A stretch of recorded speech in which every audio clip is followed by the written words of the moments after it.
Hello and welcome to The Corridor here on CFRC 101.9 FM in Kingston, Ontario, and podcasting on Spotify and Apple Music. I'm Dinah Jansen, and with me is CFRC Local Journalism Initiative news producer Jessie Bell. This regional news program features news from Kingston and area provided by local and regional journalists through the support of the Local Journalism Initiative and the Community Radio Fund of Canada. Welcome and enjoy. Hello and welcome to The Corridor, brought to you by Realtor Kim Purcell of Sutton Group Masters Realty. Connect with Kim today to find a new home tomorrow via kimpurcell.ca. I'm Dinah Jansen, and with me is CFRC's Local Journalism Initiative producer Jessie Bell and CFRC's Arts Coordinator Genevieve Hinch. Our top story is from CFRC's Local Journalism Initiative reporter Christina Laurie, covering the future development of three major recreation facilities in the city of Kingston. Hello, I'm Christina Laurie, Local Journalism Initiative reporter for CFRC 101.9 FM in Kingston, Ontario. Coming up are some of the top news stories in Kingston and the Islands. You can listen to CFRC's news programs Today in YGK and Kingston Currents on Mondays, Wednesdays, and Thursdays at 5 p.m. Or subscribe to our podcasts on Spotify and Apple Music. If you have any Kingston news tips you'd like to share, you can reach me at news@cfrc.ca. Three of Kingston's most well-used public facilities could look very different in the years ahead. The city has begun the long-term planning process for Centre 70, the Kingston Memorial Centre, and Portsmouth Olympic Harbour. Together, the three sites host everything from hockey games and the annual fall fair to the Memorial Centre farmers market, sailing programs, and community events. Last week, the city's Arts, Recreation, and Community Policies Committee reviewed the first phase of what's being called the Multi-Site Visioning and Recreation Facility Capital Planning Project. This first phase lays the groundwork for what comes next, examining the condition of each property, how residents use them today, and what they want these spaces to become over the coming decades. The Memorial Centre was the center of much of the conversation, with decades of effort behind protecting it for community use. Goals for the centre include preserving traditions like the Fall Fair and Farmers Market, while creating new spaces that allow the site to be active year-round. Don't think of it as an arena site and park, but this multi-use hub.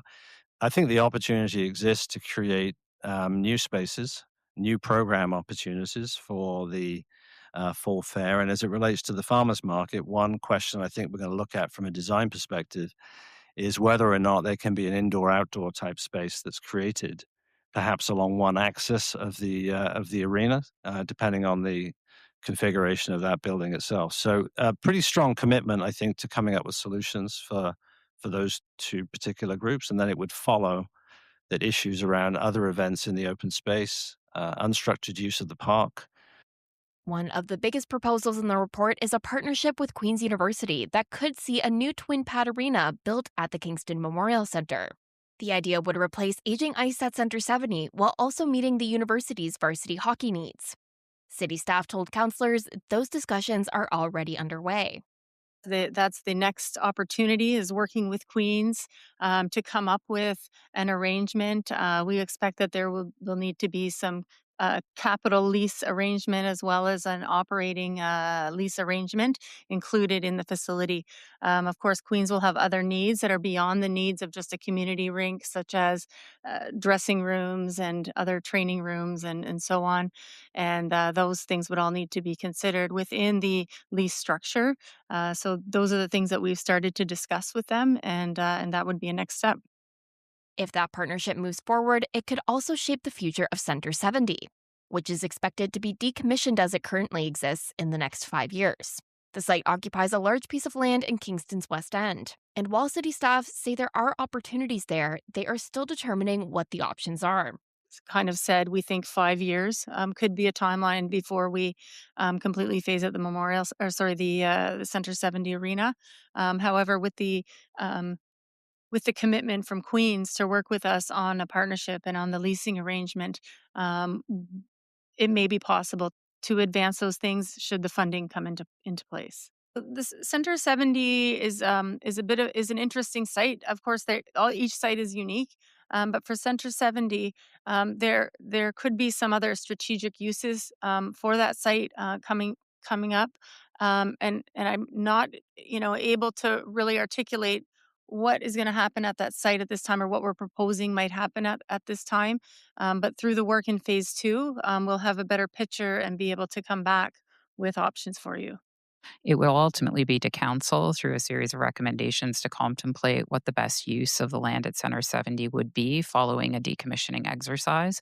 And I think Director Elgersma and the team really want to bring forward not only what the opportunity, but quite frankly, what the cost associated with those opportunities are against the need, and a broader landscaped approach to looking at the needs in the west end of Kingston and in considering that site's activation.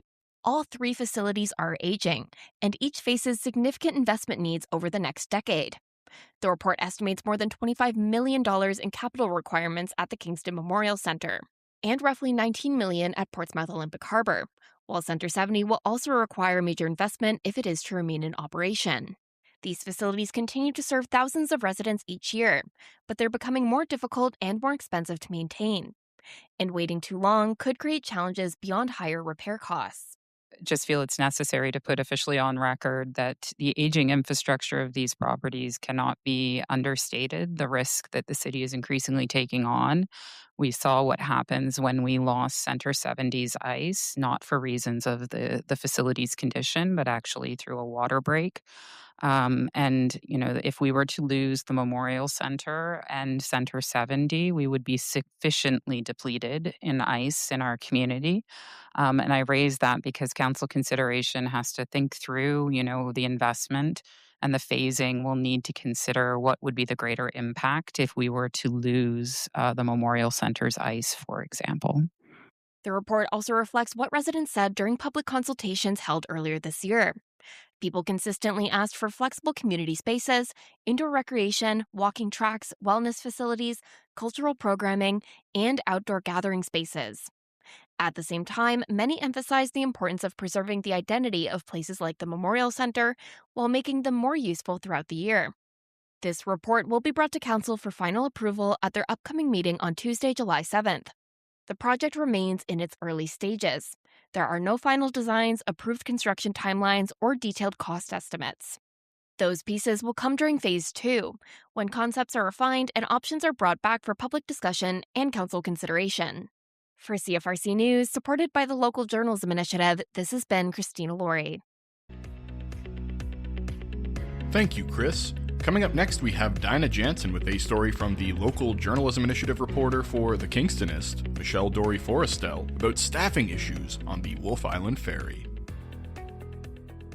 Thank you, Jesse. Hundreds of travelers were once again left stranded last weekend after the Wolfe Island Ferry was taken out of service for nearly 6 hours because of a crew shortage, disrupting the only transportation link between the island and mainland during one of the busiest weekends of the summer. The interruption began shortly after 8:30 a.m. sailing from Wolfe Island on Saturday, June 27th, when the Ministry of Transportation announced service was suspended because of a shortage of crew members. Service resumed at approximately 2:30 p.m. The Wolfe Island Ferry is the only year-round connection for the island's roughly 1,600 residents, while also carrying thousands of tourists and seasonal visitors during the summer months. The MTO said the interruption was caused by a crew shortage. Saturday's suspension was another chapter in the Wolfe Island Ferry's long-running reliability problems. Over the past several years, residents have endured repeated service interruptions caused by everything from mechanical breakdowns to staffing shortages, with each disruption renewing questions about the province's management of the island's only year-round transportation link. The shutdown prompted an immediate response from OPSU Local 428, their union representing workers on Wolfe Island, Amherst Island, and Glenora ferry services. In a news release issued Saturday, June 27th, the union argued the disruption was the predictable result of years of understaffing. The union said it has warned the Ministry of Transportation in recent years that staffing levels have become increasingly fragile. According to the union, staffing levels have declined over the past decade, even as ferry schedules have expanded to meet growing demand. The union also pointed to another service interruption on June 15th, which it said occurred after another employee called in sick. The ministry has not publicly responded to the union's broader allegations regarding staffing levels. The weekend disruption was followed by another service interruption Monday, June 29th, although under different circumstances. The MTO advised passengers via its social media channels that ferry service was temporarily delayed due to a medical emergency. Service later resumed. While unrelated to the earlier crew shortage, the second interruption highlighted the importance of maintaining reliable ferry service for island residents, commuters, and visitors who depend on the route every day. Thank you to Dinah Jansen and Michelle Dory-Forrestel for that story. Coming up next, we have a story from Brenda Little, LJI reporter for CJPE County FM, about a reconciliation event being held at the Picton Library. June is Indigenous Heritage Month, and the Picton Library in Prince Edward County hosted a discussion with authors Derek Aronhi Nance Montour and Ellen Sandberg Miller, where they talked about their book Everyday Reconciliation, A Guide to Action and Change for All of Us. Two very different perspectives. Derek is of Indigenous background, and Elin is a Swedish immigrant who became interested in Canada's Indigenous history, resulting in her podcast, Everyday Reconciliation. I spoke with Elin and Derek about the book and steps one can take toward their own reconciliation journey. Elin, you're from Sweden. What fascinated you about Indigenous history here? Well, when I moved to Canada with my Canadian husband and young children in 2008, I thought I was coming to a country known for its multiculturalism, its human rights, its inclusion and diversity, and in many ways that is exactly what Canada stands for and what it is. But we settled in Montreal, where my husband is from, and so I discovered that there were First Nation reserves outside of Montreal, both Ganawage, where Derek is from, and Ganasatag on the other side.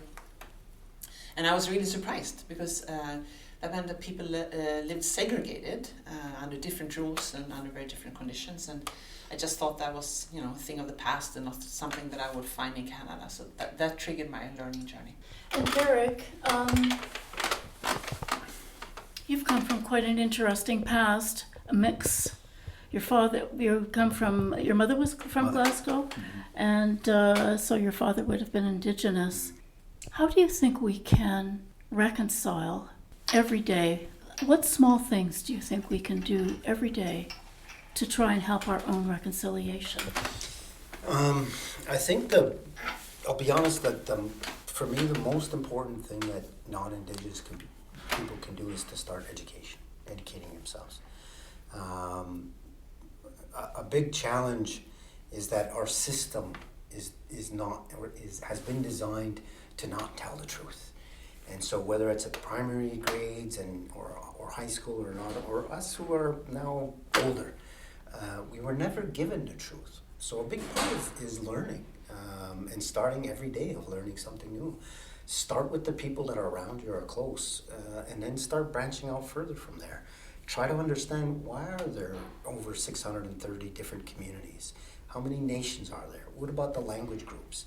An easy example is Canada often has a lot of pride for that we're 2 official languages. But the reality is there are 2 official European languages. And there's nothing embedded to actually learn any of the words or languages of the people where we live. Start with that. Learn some basic words within it. Being able to say nyawo or thank you to somebody who is Kanyakahaga makes a big difference, because that's about relationships. That's about relationship building. So educate yourself, and then not be shy to start getting involved, asking questions. If you work in a business, invite Indigenous people in, or figure out how to partner, purchase things from Indigenous business owners. When you're seeking, we often give gifts or give things. Look for Indigenous businesses to try to do that, and the more we can add to that. Even something as simple when we go on music and we go on YouTube or others, look for Indigenous artists. That starts raising their profile, and it pops up on other people's view. And I think that's the thing is it's what we put value on. And in life, we start valuing things. We'll put value on Indigenous as well. Final comment would be is when we think of culture of Canada, what comes to mind? All people, all settlers come from all parts of the world, and they bring their cultures here. And that's a beautiful thing. And they carry their cultures with you. But our culture was suppressed. Our language was suppressed. Help us bring that culture back, because that truly is the culture of this land, is our nations. Help us bring that back. For the Local Journalism Initiative, frequencynews.ca and CJPE County FM, I'm Brenda Little. Thank you to Brenda Little for that story. Coming up next, we have the Sports Report brought to you by CFRC Power Plays.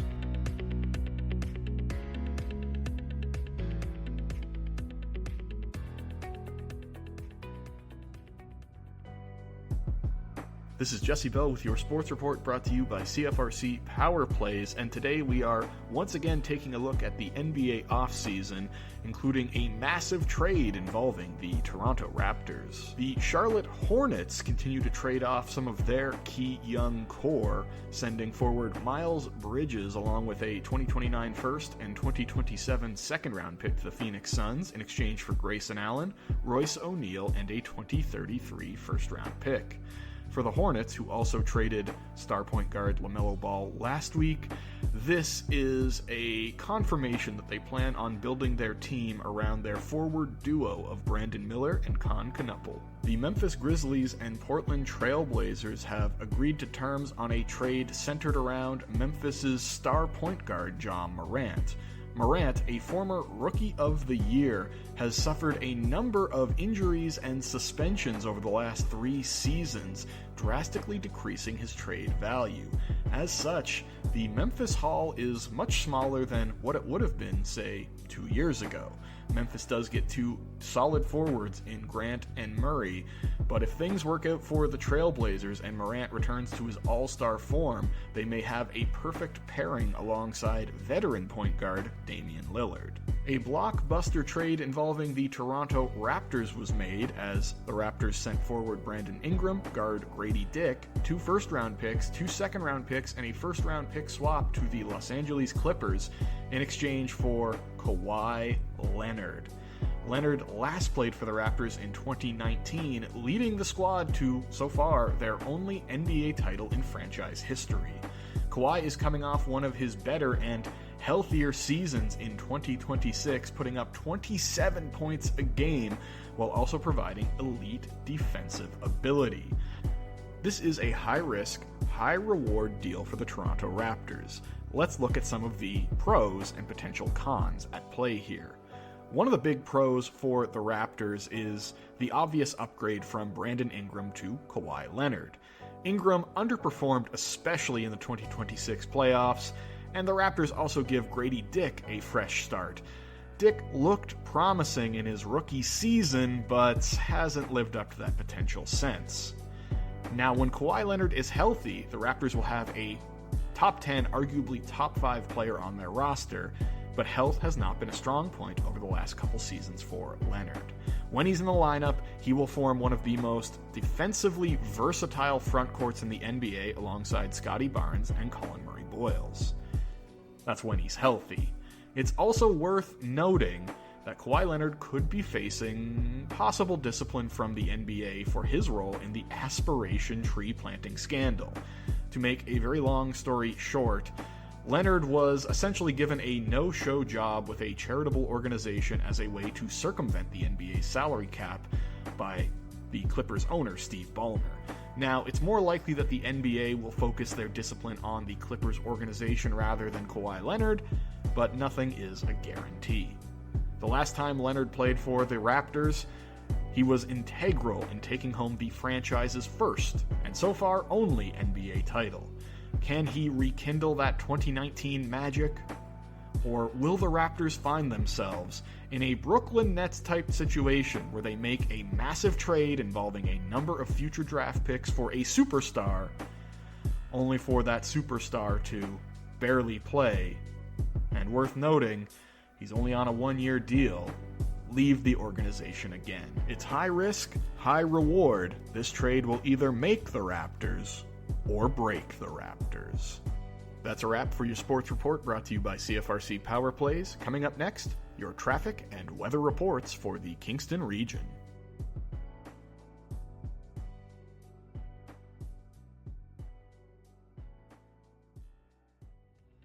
And thank you to Jesse Bell for that update, and also thank you to our sponsor. Today's edition of The Corridor is brought to you by Kim Purcell of Sutton Group Masters Realty. Learn more about Kim and local listings for your new home via kimpurcell.ca. Coming up, we have the CFRC Environment Canada weather forecast for the Kingston region.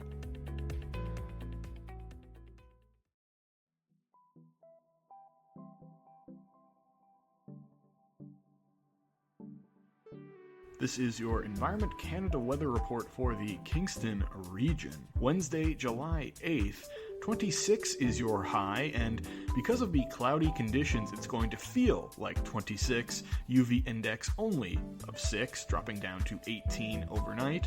Thursday, July 9th, 27 is your high with a mix of sun and cloud in the morning, becoming more cloudy into the afternoon. There is a possibility of rain, but it's only hovering around 17%, so it looks like it'll be another dry day here in the city of Kingston. Friday, July 10th, 27 is your high, feeling like 28 with the clear conditions in the forecast. A very sunny day here in the city of Kingston. Perfect start to your weekend. Saturday, July 11th, 26 is your high, feeling closer to 29. A few clouds in the sky, but largely sunny conditions, dropping down to 18 overnight. Sunday, July 12th, a beautiful, crisp, bright, sunny day here in the city of Kingston, feeling closer to 30. UV index of 9, dropping down to 18 overnight. And then starting off next week, Monday, July 13th, 25, cloudy with a 55% chance of precipitation. It will be quite humid, feeling closer to 29 degrees, factoring in the humidity.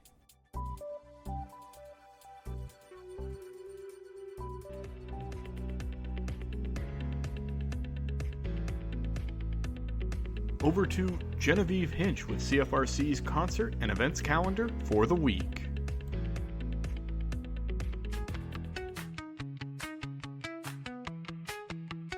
Kingston, and welcome back to CFRC 101.9 FM. Broadcasting from Kingston, Ontario, I'm CFRC's Community News and Arts Coordinator, Jenny, and this is your weekly events and concerts calendar brought to you by Flying V Productions. Whether you're looking for live music, community events, workshops, markets, or family-friendly activities, there is plenty of happening in Kingston this week, so let's get into it. Tuesday offers a few unique activities, including ASL Workshop on Sydenham Street and Teddy Bear Hospital at the Central Library, where kids can bring their favorite stuffed animals to learn about healthcare in a fun, hands-on way. Salsa in the Square also returns to Springer Market Square with music from Los Garcia, while the evening features Bill Kirchin performing at the Pros and Cons Benefit on Wolf Island. Wednesday features a creative mix of activities around the city, including the Solar Punk Writing Lab at Calvin Park Library and games in the square downtown. Music lovers can catch the Limestone Jazz Collective as part of the Swinging Summer Concert Series at City Hall, along with performances by Jay Harris at Spacers Dockside and Arm's Length, Mile End, and Meathead at the Broom Factory. Thursday marks the start of the Kingston Buskers Rendezvous, filling downtown streets with buskers and performers throughout the weekend. Families can also enjoy stories in the square, while the evening includes drag bingo at Daft Brewery and Buddhist meditation classes at the Sphere. Live music highlights include Mo Kenny at the Broom Factory, Matthew Holtzby, Lane Rodsepp, and Daniel Raymond at Musiki, and Queer Kong at Hotel Wolf Island. Friday brings plenty to explore with the Buskers Rendezvous continuing downtown and a quick and cute card making and scrapbooking workshop at the TED Center. In the evening, Kicking It Country takes over the City Hall atmosphere, while music fans can catch In the Key of Blue at the Isabel Bader Center. Tim Baker at the Hayloft Dance Hall, The Oreos at the Waterfront, and Violet Archers with Hugh Christopher Brown on Wolf Island. Heading into Saturday, the Busker Rendezvous continues along the Saturday Session Concert Series in Confederation Park. Other highlights include the Mending Way Clinic at Cultivate Arts Common, the Napanee Country Jamboree, Tunes in the Tower featuring Kevin and the Kitchen Sink at Murney Tower, and another performance in the Key of Blue. Live music also includes Who's Here at Spacers Dockside, Jason Kent at the Cove Inn, and Ginny and Rearrangers with Squid Pistol at Overtime Sports Bar. Wrapping things up Sunday, the Memorial Center Farmers Market returns from 9 a.m. to 2 p.m., while the final day of the Kingston Buskers Rendezvous continues downtown. Music includes the afternoon performance of In the Key of Blue, Head Over Heels at the Coven. That's your weekly events and concert calendar for July 6th through the 12th, and for more information on any of these events, visit the CFRC website and keep it locked right here on CFRC 101.9 FM. This is your events calendar brought to you by Flying V Productions, bringing live theater, comedy, and unforgettable entertainment to audiences across Kingston. Be sure to check out their up-and-coming shows and events through the season. I'm Jenny. Thanks for listening, and have a great week, Kingston. And that's a wrap for this week's edition of The Corridor, supported by the Local Journalism Initiative and the Community Radio Fund of Canada. Don't forget to visit CFRC.ca for the latest in local and regional news headlines, concert and events listings, and more. You can also follow CFRC on Facebook and Instagram at CFRC Music and on Twitter X at CFRC. You can support CFRC and its independent news programming by donating via CFRC.ca. We'll be back next week with more in local and regional news. Thank you for joining us.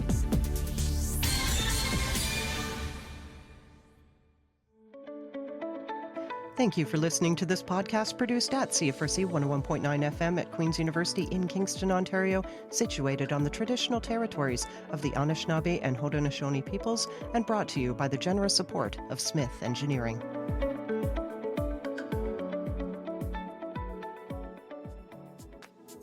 When it comes to Kingston real estate, local experience matters. Kim Purcell is an award-winning realtor born and raised in Kingston with over a decade of experience and 100 five-star reviews. If you want honest advice and results you can trust, choose Kim. Visit kimpurcell.ca today for more information.